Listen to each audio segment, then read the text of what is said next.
ఈ మధ్య నాకు ఒక కొత్త రోగం స్టార్ట్ అయిందండి. ఆ రోగం పేరు బిజినెస్ పిచ్చి. ఎంతమందికి ఈ పిచ్చి ఉందో నాకు కమెంట్ సెక్షన్‌లో చెప్పండి. ఇలా నాకే అనిపిస్తుందా? లేకపోతే వేరే వాళ్ళకి కూడా అనిపిస్తుందా? అని నాకు తెలుసుకోవాలని ఉంది. ఎప్పుడైనా ఏదైనా ఒక చాట్ బండి దగ్గరికెళ్ళాననుకోండి ఫర్ సపోజ్.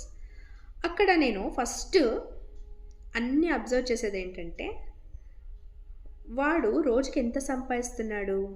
వీడికన్నా బాగా నేను ఇంట్లో చేస్తాను కదా! సో, నేనెందుకు బిజినెస్ పెట్టకూడదు? అని ఆలోచనొస్తుంది.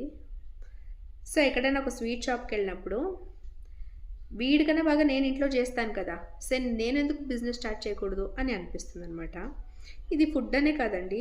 ఎక్కడికెళ్ళినా నాకు ఈ మధ్య కొత్తగా ఎక్కువైపోయిందనమాట. ఈ బిజినెస్ పిచ్ అనేది.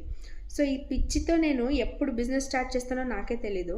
సో, ఒక్కసారి కమిట్ అయితే నా మాట నేనే వినననమాట. ఆ కమిట్ అయ్యే డే కోసం నేను వెయిట్ చేస్తున్నాను. మీరు కూడా వెయిట్ చేయండి. బిజినెస్ స్టార్ట్ చేస్తే గనక నేను డెఫినెట్‌గా యూట్యూబ్‌లో కూడా పోస్ట్ చేస్తాను. సో, ఫ్రెండ్స్ మీకు కూడా ఇలాగే అనిపిస్తుందా అండి? లేకపోతే నాకొకటే ఈ పిచ్చి ఉందా అనేది నాకు తెలుసుకోవాలని ఉంది. అందుకే ఈ వీడియో చేస్తున్నాను. ఎవరికైనా ఇలాగే అనిపిస్తే మాత్రం కమెంట్ సెక్షన్‌లో నాకు చెప్పండి ప్లీజ్.